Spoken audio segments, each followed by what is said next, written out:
Everyone, GS अध्ययन channel में आपका स्वागत है। इस वीडियो में बात करेंगे अंतरिम सरकार के गठन और माउंटबेटन योजना से 20 अति महत्वपूर्ण प्रश्न। तो सीखने के लिए वीडियो के अंत तक बने रहेंगे। आइए बात करते हैं पहला प्रश्न कि अंतरिम सरकार के गठन की घोषणा कब की गई थी। घोषणा कब की गई थी? तो सही जवाब ऑप्शन ए है 24 अगस्त 1946 को इसकी घोषणा की गई थी। ए इज द राइट आंसर। और अंतरिम सरकार होता क्या है इसके बारे में मैं आपको बता दूं कि यह एक शाही संरचना और लोकतंत्र संरचना के बीच का सरकार थी, जिसे अंतरिम सरकार को एक अस्थायी प्रशासन के रूप में स्थापित किया गया था। कब किया गया था? 1947 आजादी के पहले। तो अस्थायी प्रशासन के रूप में काम कर रहा था ये। तो A is the right answer. Next question, अगला प्रश्न, अंतरिम सरकार का गठन कब हुआ था? तो घोषणा हुई थी 24 अगस्त 1946। और अब बात हो रही है कि गठन कब हुआ था। गठन कब हुआ था? तो option C is the right answer. 2 सितंबर 1946 को इसका गठन हुआ था। C is the right answer. Next question, 1946 में गठित अंतरिम कैबिनेट की अध्यक्षता किसने की थी? अंतरिम कैबिनेट की अध्यक्षता किसने की थी? ऑप्शन ए जवाहरलाल नेहरू ने अध्यक्षता की थी। So right answer is A. Next, निम्नलिखित में से कौन अंतरिम सरकार का सदस्य नहीं था?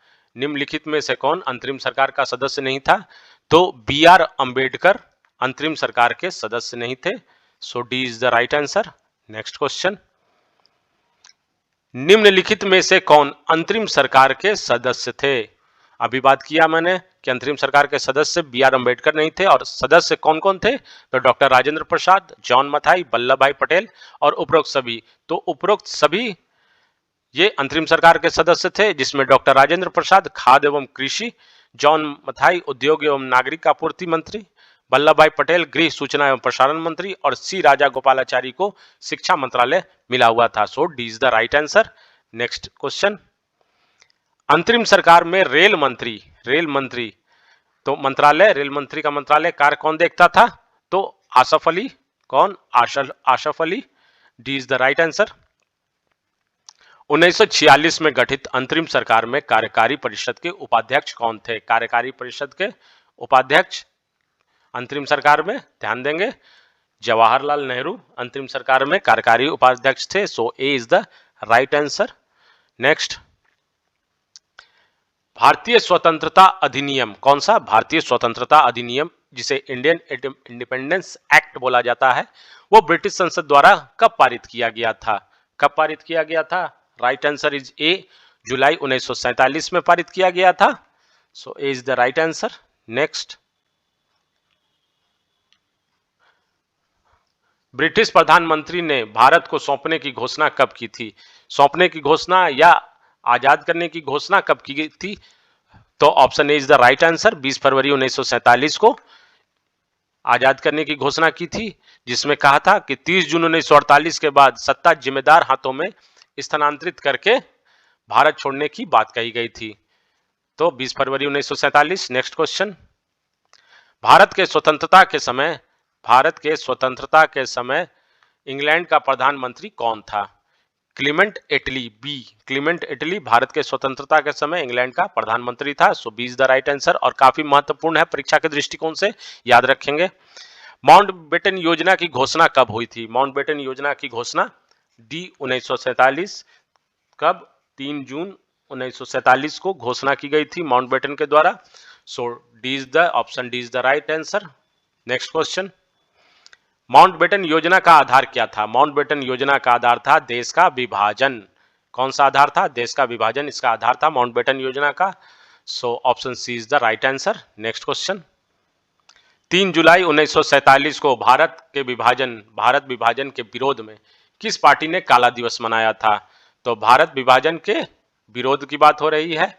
तो option B is the right answer. Hindu Mahasabha ने भारत विभाजन के विरोध में काला दिवस मनाया था। याद रखेंगे, इंपॉर्टेंट क्वेश्चन है ये भी। नेक्स्ट, भारत विभाजन के समय विभाजन काउंसिल की अध्यक्षता किसने की थी? विभाजन काउंसिल की अध्यक्षता किसने की थी? सही जवाब है ए, लॉर्ड माउंटबेटन ने विभाजन काउंसिल की अध्यक्षता की थी। So A is the right answer. Next question, Attlee ने हाउस ऑफ कॉमन्स में, कहा इटली ने हाउस ऑफ कॉमन्स में सत्ता के हस्तांतरण की घोषणा की, उस समय महात्मा गांधी कहां थे? उस समय महात्मा गांधी दिल्ली में थे। कहां थे? दिल्ली में। So B is the right answer. Next question, जब भारत स्वतंत्र हुआ उस समय कांग्रेस के अध्यक्ष कौन थे? भारत के स्वतंत्रता के समय उस कांग्रेस के अध्यक्ष कौन थे? तो जेबी कृपलानी, याद रखेंगे, बहुत इंपॉर्टेंट है, वेरी वेरी इंपॉर्टेंट परीक्षा के दृष्टिकोण से। B is the right answer. Next, Bharat के विभाजन का बाल्कन प्लान, कौन सा प्लान था? बाल्कन प्लान किसके मस्तिष्क का उपज था? किसके मस्तिष्क का उपज था? तो ये लॉर्ड माउंटबेटन के मस्तिष्क का उपज था Balkan plan. So C is the right answer. Next question, भारतीय स्वतंत्रता अधिनियम 1947 अधिनियम किस दिन प्रभावी हुआ था? भारतीय स्वतंत्रता अधिनियम किस दिन प्रभावित हुआ था? Option D is the right answer. 15 अगस्त 1947 को भारतीय स्वतंत्रता अधिनियम 1947 प्रभावी हुआ था। So D is the right answer. Next question, अखिल भारतीय कांग्रेस की 14 जून 1947 को संपन्न हुई बैठक में भारत विभाजन के विपक्ष में किसने मतदान किया था? तो कांग्रेस की बैठक जो 14 जून 1947 हुई थी, उसमें भारत विभाजन के विपक्ष में किसने मतदान किया था? Option A is the right answer. Khan Abdul Gaffar Khan ने भारत विभाजन के विपक्ष में मतदान किया था। A is the right answer. Next question, कौन सी योजना भारतीय स्वतंत्रता का आधार बनी? भारतीय स्वतंत्रता का आधार कौन सी योजना बनी? तो माउंटबेटन योजना भारतीय स्वतंत्रता अर्थात इंडिया इंडिपेंडेंस की का आधार बना। So option C is the right answer. Next question, 15 अगस्त 1947 के बाद भारत का कौन सा भाग पुर्तगाल के अधीन रहा? पुर्तगाल के अधीन रहा। Very important question. Right answer is option A, Goa Portugal के अधीन रहा। A is the right answer.